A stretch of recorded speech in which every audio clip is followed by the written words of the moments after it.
You know that feeling, don't you? It's not just a call, it feels like a threat. You aren't lazy and you aren't broken. Let's look inside your brain to understand why ignoring a call feels so good. While millions of people press that green button without thinking and dive into a conversation, you feel a little spark of tension inside.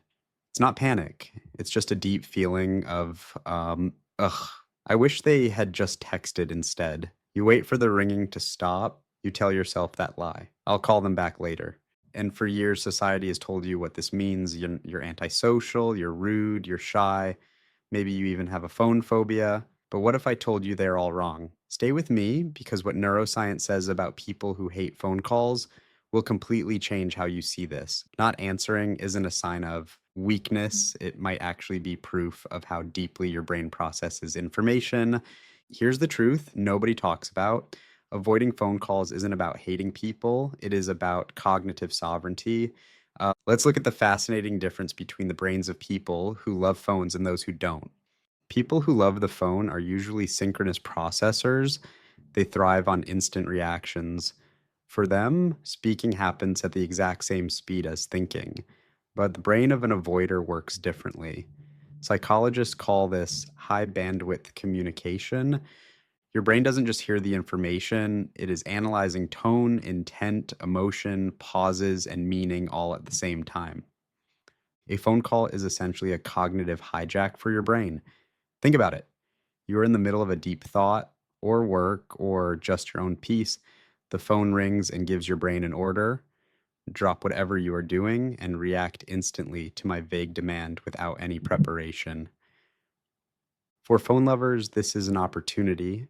For you, it is a sudden shutdown of your executive functions. Your brain likes its own terms. In neuroscience, this is called perceived control. The moment you answer the phone, you lose that control. How long will it last? What do they want? What is their mood? This uncertainty gently tickles the amygdala, the threat center in your brain. This isn't cowardice, it is a biological efficiency protocol. Your brain prefers an email or a text because that is asynchronous communication. Texts wait. Texts give you a chance to prepare. A phone call tells you to improvise. And here's the key point. People who don't answer the phone are often better communicators. Yes, you heard that right. Studies show that inward processors, meaning those who dislike phone calls, place a higher value on the precision of words. You aren't afraid of saying the wrong thing. You are avoiding saying something incomplete or unthoughtful. When you're texting, you are the editor. You can soften the tone, you can clarify the intent. On the phone, there is no draft. Everything is a live broadcast. For a mind that values depth and nuance, speaking unprepared feels like producing low quality work. You aren't avoiding communication, you are optimizing it. There's also something called empathy allocation. People who don't answer the phone are often extremely talented at reading other people's emotions.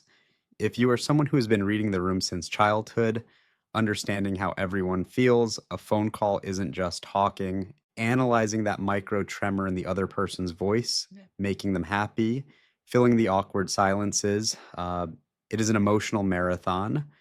When you answer the phone, you don't just listen, you shoulder the other person's emotional burden. Rejecting this isn't rudeness, it is emotional energy conservation. Your brain is telling you, I do not have the bandwidth to process this intense data stream right now. And that is an incredibly honest and healthy signal. We live in the information age, but phone calls still belong to the rhythm of the Industrial Revolution, which says, my time is more important than your time. Those who prefer asynchronous communication, meaning texting, might be the next generation minds better adapted to the rhythm of the modern world, respecting both time and mental space. So the next time your phone rings and you get that familiar feeling of should I not answer, don't feel guilty. You aren't broken.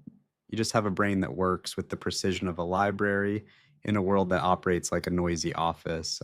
You aren't rejecting connection. You are protecting the quality of the connection. Your game isn't speed, it is depth. And that is a much more sustainable strategy.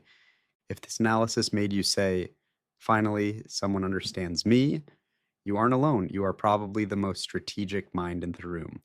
So, have you ever wondered how your deep processing mind can turn overthinking into a superpower? If you like this video, that's exactly what we will talk about in the next one. Click here and discover your brain's true potential. Thank you for watching.